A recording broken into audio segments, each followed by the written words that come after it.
Санацаано залаар зургийн дугуулгын багш хүслэн байна. Өнөөдөр 3-6 насны хүүхдүүдийн 3 дахь хичээл эхэлж байна. Өнөөдрийн хичээлдээ багш нь ганцаараа зураг үзүүлэх болно. Өнөөдрийн хичээлийн сэдв нь аслалт гэсэн сэдв байгаа. Тэгээд багш нь өнөөдөр нэг цагийн аслалтай зураг зурж үзүүлэх болно. Өнөөдрийн хичээлд хэрэгтэй материал маань болохоор өнгийн тосоо харандаа, шугам, болрол, мөн тэгээд А4-ийн хар зүрийн цас байгаа. За тэгэхээр аслалт гэж юу вэ гэхээр хүүхдүүдэд та нараа ажиглаж ирсэн үү? Гадаа ингээд явхад хол байгаа зүйлс болохоор жижиг харагдаад ойрхон байгаанууд болохоор том харагддаг. Мөн үүнтэй адилхан ойрхон байгаа юм тод, хол байгаа юм бүдэг харагддаг. Жишээ нь уулын нэр мэдэгддэг, өвснээр мэдэгддэг тийм ээ. Энийг болохоор аслалт гэж нэрлэдэг. Аслалт нь дүрсийн аслалт ба өнгийн аслалт гэж хоёр янз байдаг. Тэгэхээр аслалт нь болохоор 1 цагийн аслалт, 2 цагийн аслалт, 3 цагийн аслалт гэдэг олон төрөл байдаг. Эндээс хамгийн энгийн нь болох 1 цагийн аслалтыг өнөөдөр зурж үзүүлнэ. За тэгэхээр бол цаасаа энэ өнцгөөс энэ хүртэл ингээд хоёр диагонал хэлбэрээр шугамар татаад хэлнэ. За шугамынхаа урт талаар нь ерөн дараа нь харандаага дарж бас өнгөөр зурах болохоор анхнаасаа л бүдэг зурсан дээр байдаг. За юм басан байна.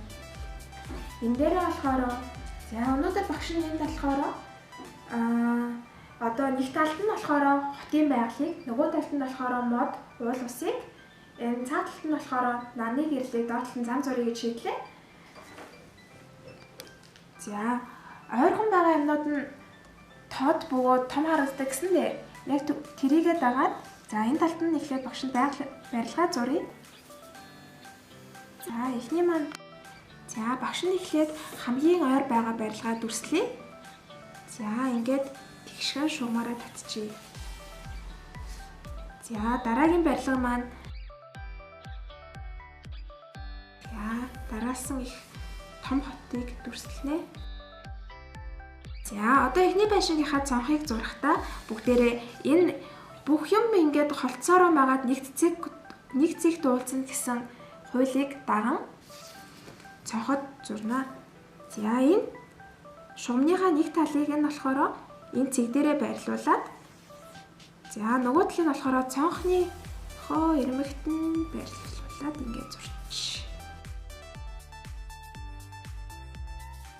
За хүүхдүүдээ энийг их бүдэг зураарай. Дараа нь олон зураас дунд төөрч магадгүй учраас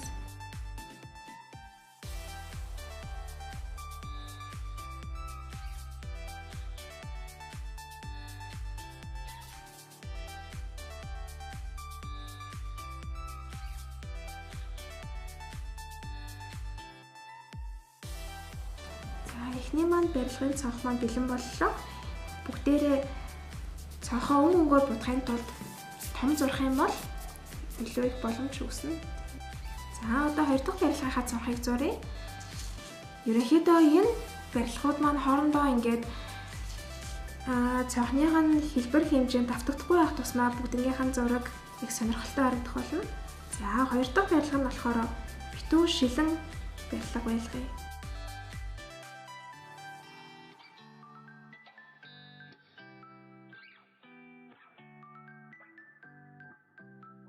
Бидний хуваалт ч гэсэн наана том байж байгаа, сүүл рүүгээ жижигхэн болж хувирж байгаа.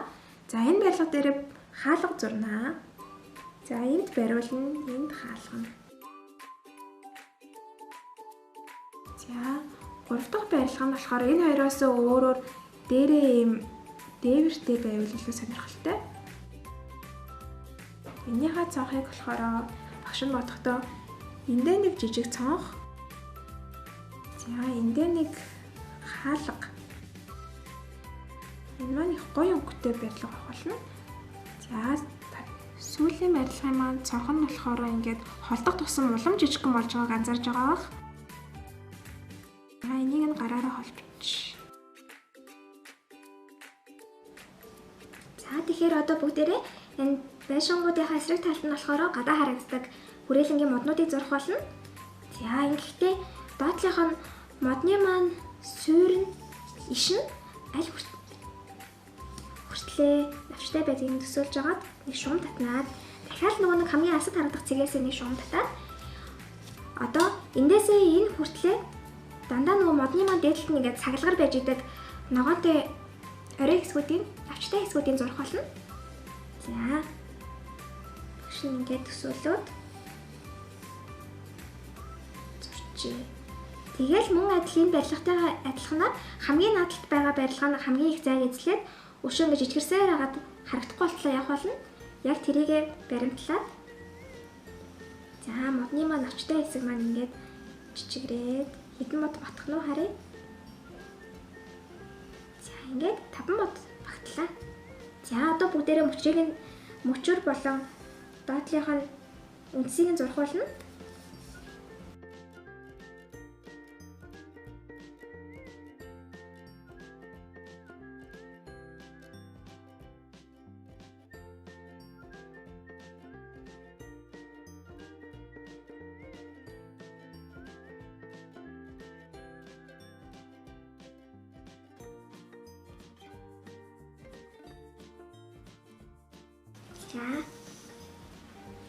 За одоо эндээс энэ хүртлээ нэгэн тал бүгдээрээ хотын үзмжийг зурж байгаа учраас голд нь машин зам байлгая гэж бодлоо.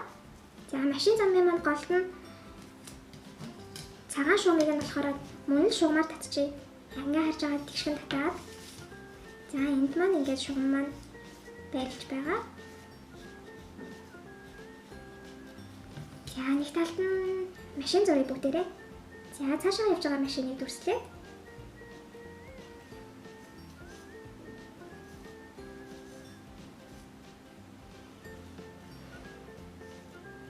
Ингээд машины маань ингээд хоёр дугуй нэг талаас нь харж байгаа болохоор дөрвөн дугуйных нь хоёрыг харагдаж байгаа шүү. За машины маань ингээд хаалга артлынхаа нэмэн цонхон за машиныхаа гэрлийг зурчих. За одоо хамгийн дээдлэлт нь болохоор хэдүүлээ нарыг зурнаа. За нар маань жаргаж байна, үдэш болж байна.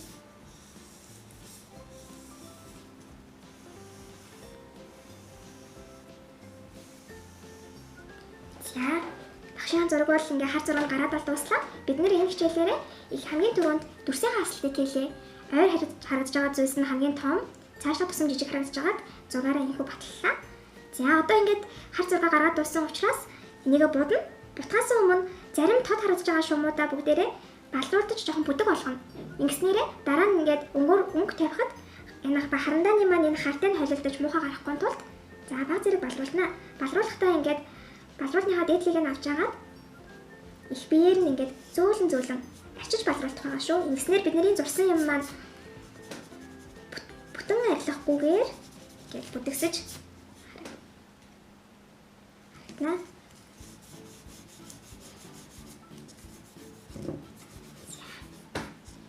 Зөөлөн чадвал.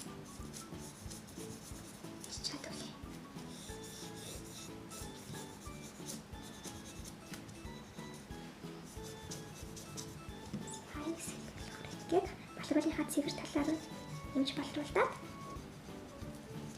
За хүүхдүүдээ энэ үедээ болохоор бүх зураг баллахгүй байхыг хичээгээрэй.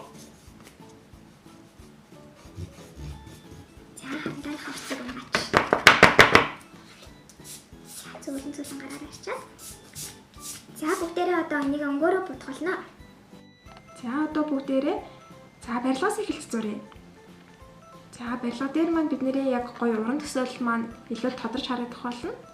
За өнөөдөр болохоор багш нь за наадлага барилгыг ягаан өнгөөр будъя гэж шийдлээ. Гэтэ бүхэлдээ ягаан биш хээтэйгээр. За ингээд гоё чихрийн цаас шиг хээтэйгээр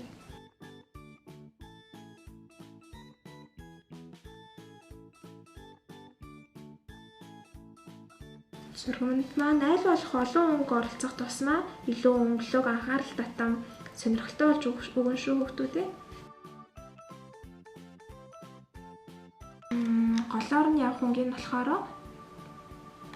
хооронд нь эрс ялгагдах арай баруун өнгөөр.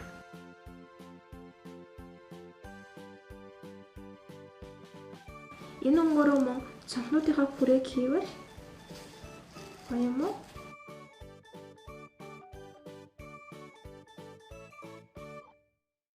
За одоо энэ голынхын цонхыг нь зурхтаа дотор нь бас төсөөлөөд уран төсөөллөө гаргаад за хөшгөтэй цуг зурнаа. За энэ дэглээ ялах болохоор шарангийн хөшгөтэй. Хүүхдүүдээ та бүхэн ч гэсэн зураг зурж байхдаа хажуудаа суугаа эцэг ихтэй тайлбарлаж өгөн зураарай.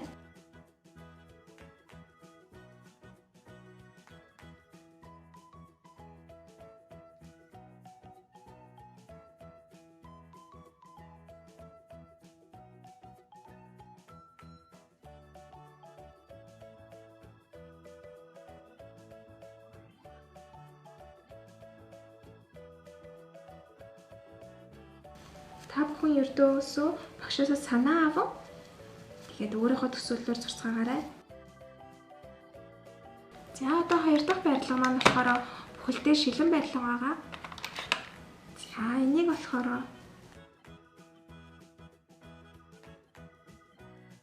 хаслтынхаа шоу болгоныг нь өөр өнгөөр зэнхэр өнгөний олон төрлөөр бодъё гэж бодлоо.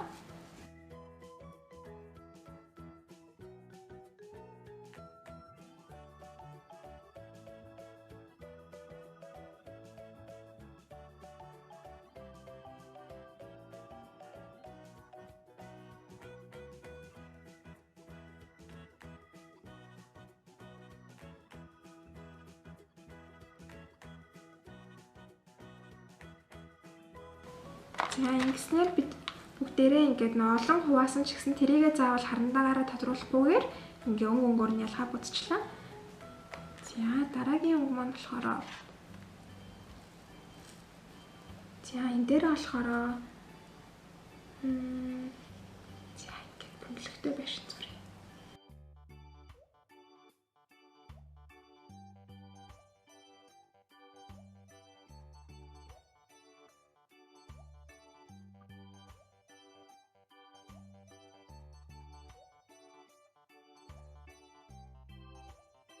Дараагийн байшин маань болохоор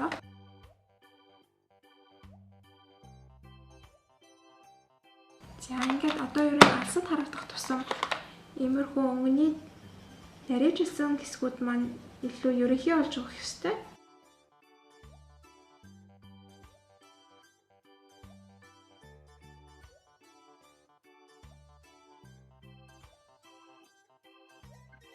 За одоо эсрэг талд нь байгаа моддыг зурхад бидэнд за одоо байгаа ногоон өнгөнүүдээ багш нь энд өөрч тавьж үзүүлье.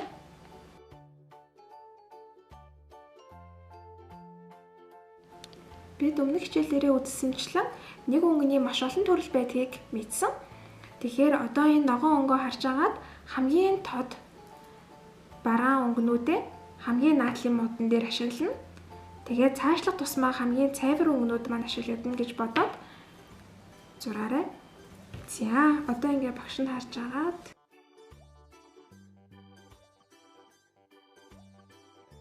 ерөнхийдөө бүхэнгөө оролцуулах ч гэлээ одоо наадлын мод байх тусмаа нөгөө тод асалтын хуйлаа даган эднэрийгээ түлхүү ашиглаад одоо энэ ногоон бол бага оролцсон гэсэн үг.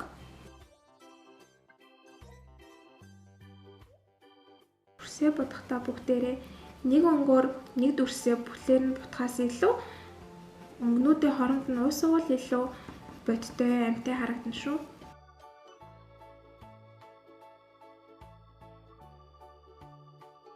Бидэнд ийм олон өнгийн харандаа байгаа учраас өнгийн тусан харандаа байгаа учраас бүгдийг нь ашиглах хэрэгтэй.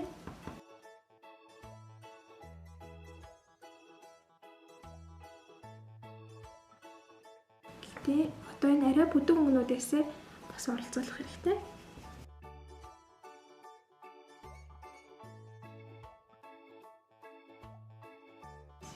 Хамгийн ихний мод өшөө бүрийг нь тодруулах хэрэгтэй.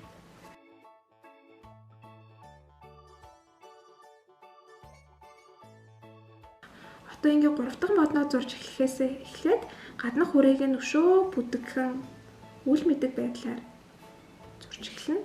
За өнгийг нь болохоор даралт нь ч гэсэн ингээд өшөө хөнгөн бариад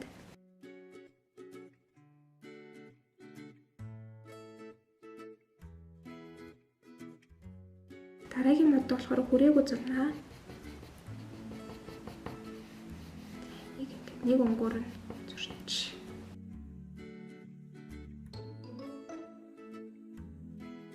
За одоо бид модныхоо навчин дээр ингэж асалтыг гаргасан шигээ. Одоо доотлынхаа суур мөчрийг ч гэсэн тод бүдгийн тэгж бодох болно.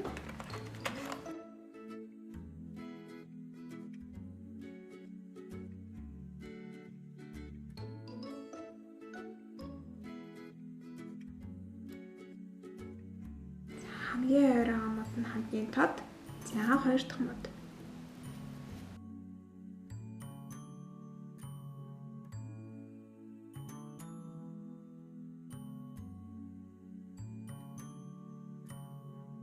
За моднууд маань ингээд зурж дуслаа. Гэтэ мэдээж энэ хэсэг цагаан байгаа болохоор энийг дараа нь гүйцэтгэл хэсэг гээд нэмж тодруулж бодох болно. За одоо нарныхаа цэцрийг зурнаа. За одоо бүгдээрээ нараа зурцгаая. Нараа зурхдаа нэг өнгөөр гэхээсээ илүү бас дахиад шар өнгөнийхөө олон төрлөөг ашиглана. За хамгийн тод шараараа нарныхаа их хэсгийг нь. За энийг ингэж хуваасны учир нь одоо энийхээ ингээд өнгө бол хэсэг болгоныг нь шарынхаа өөр төрлүүдээр будах болно. За энэ хэсгийг бол шар өнгөөр будъя.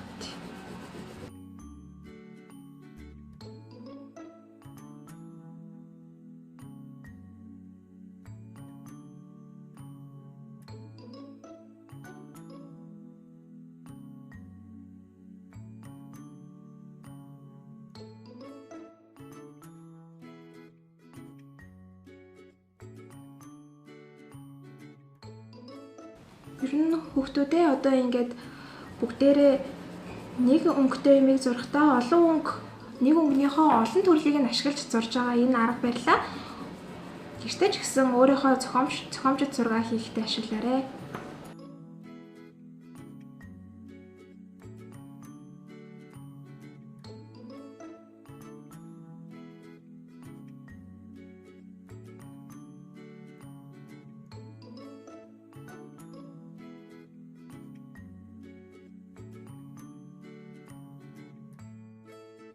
За одоо бүгдээрээ доотлохоо машин эхлээд будъя. Илүү одоо энэ том талбай дээр жижигхэн хэсэг нь учраас эхлээд жижиг хэсгээ маш нямбаагаар будсан тохиолдолд дараа нь том хэсгээ дарна гэж бодол айлтгүйгээр зурхад амрах болно. Миний дуртай цэнхэр өнгийн машин байна.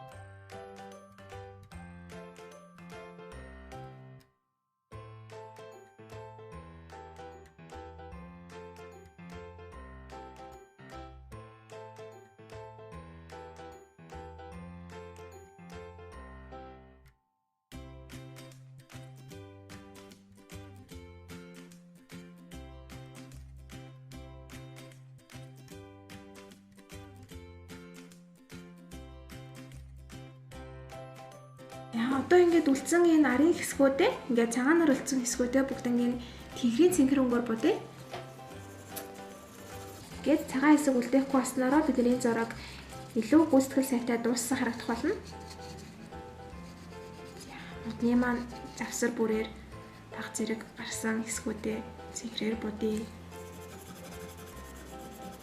Модны маань жохон доогуур хэсэгт нь цэнхэр өнгөөр будъя. Үлдснийг нь болохоор бүдэг ногоон. За хүүхдүүд та бүхэн мэдэндээ нэмэн цэнхэр гэдэг энэ өнгөөр будах юм бол илүү асад байгаа ногоон өнгийг илтгэх болно. болохоор энэ өнгөөрөө буцчихъя. Энтэйгээ адилхан тод өнгөөр буцсан тохиолдолд мод маань ингэж хол харагдаад харин энэ маань хитрхи ойр харагдах учраас анханасаа л модоо гой тод зурсан учраас энийгээ бүдэг цэнхэр нөгөө 8 ногоон өнгөөр. За одоо мөн сүүлийн гүйцэтгэл болохоор машина бүгдээрээ хүрээлэн зурцгаая. Ингэснээр замаасаа илүү ялгагдаж харагдана.